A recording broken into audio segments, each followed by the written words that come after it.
Okay, this video is a book review. Here's the book, Bearing False Witness by Rodney Stark. This guy, Rodney Stark, is a very good historian. He comes from a background of being a sociologist.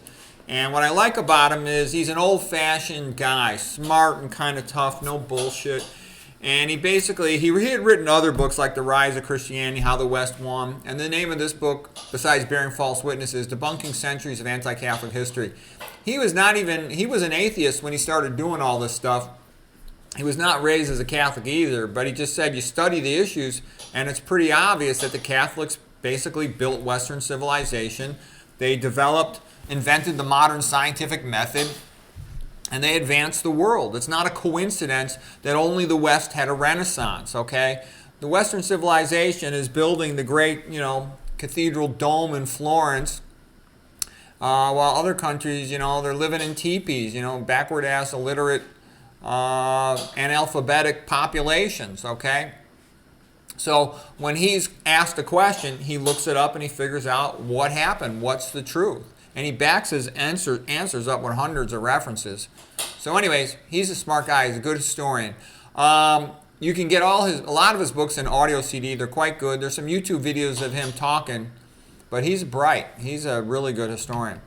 Okay, anyway, so a couple things about this book. Also I want to tell you, and he also made the point is, whenever you go to atheism, this is what you end up with. You end up with, mass murder by a dictator, because once you don't have a God, then the ruler becomes the equivalent of God. And this guy, Voltaire, very clever, very funny, entertaining writer, but him and the philosophes, wanted to get rid of God. They want to keep Christian ethics but get rid of God, but you can't have Christian ethics without God. Okay, so what happens? Once you get rid of God, then the ruler becomes like God, and then the people have zero value. Not only does the ruler's power go up, but the people's position and status goes dramatically down, and you end up with stuff like, the guillotine. Okay, that's what happens when you have atheism. Whenever you have atheism, you see the ruler carries out a mass removal of anybody he finds remotely annoying, which is often the best people, because the best people are more likely to have opinions. All the dummies are conformists. The smart people want to debate. All right, so anyways, Voltaire and the other Enlightenment atheistic philosophers like Diderot, the writer, Edward Gibbons, the English guy, they tried to badmouth the Middle Ages and called it the Dark Ages. Then they try to call their own age the Enlightenment, man's time of reason. But it's really a misstatement, because who does, Voltaire brag about? The scientific achievement of Isaac Newton. Isaac Newton was one of the most devout men who ever lived. He spent more than half his time studying the Bible and writing about the Bible. All of these philosophers who are atheists, none of them are the real scientists. The real scientists were men like, Newton, Michael Faraday, Gottfried Leibniz. What did Gottfried Leibniz say, the co-inventor of calculus? He said there's either God or nothing. All right, so anyways, a little more from the book here. So he went through everything. He talked about how Catholicism made life so much better for women. Because in Rome, a man could just dump his wife, get a new woman, and leave her destitute with nothing. Okay? Christianity frowned on that in a big way, so the women were very eager to become Catholics, Christians in Rome. He also talked about the best way to convert people to Christianity is not with all this religious dogma. 99% of people don't really care about religious dogma. What they care about is, does it give us a better life? So when they see their friends converting to Catholicism and them having a better life, then they want to convert to Catholicism. And Catholicism coexisted with paganism for about 500 years until the mid-500s AD. So it's very tolerant. It gets along well with other cultures. It's sort of very syncretic. It's not like a lot of Protestantism is very sort of militant, like Calvinism, for example. And they want, that iconoclasm. They want to get rid of all the paintings. Oh, that's idolatry. Get rid of the statues. Oh, that's idolatry. They were throwing the Celtic crosses of the Irish into the ocean. Terrible. Let's see what else. The pagans were doing all kinds of this crazy animal sacrifice. Even in the 360s AD. It's the Middle Ages. It's Christianity that got rid of slavery. And it made great progress in agriculture. It gave it the horse a stirrup, the high back saddle. Then you had chivalry with the knights on jousting once they had a stirrup and the high back saddle. because you had horseshoes and you had the better plow and you had the better shoulder harness. You could then plow the fields much faster with horses than with oxen.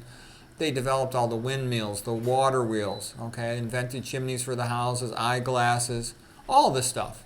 Way ahead. They made music used to be monophonic. They made music polyphonic, developed the modern musical notation system, one after another. And if you look at scientists, just go to Wikipedia, Christian scientists, Catholic scientists, you'll see there were tons of them. 35 craters on the moon are named after Jesuit priests. The one thing the Middle Ages did suffer at, it was less good at literature, and that's because there was less aristocracy. So aristocracy creates leisure time and more time for people to get highly educated.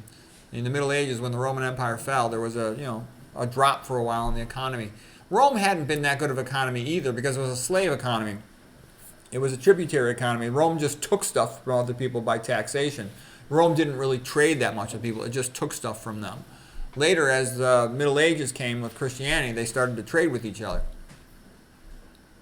And that was kind of my point, though. The real scientists were devout. And then all the BSers, atheists, enlightenment guys, none of them were doing any real science, okay?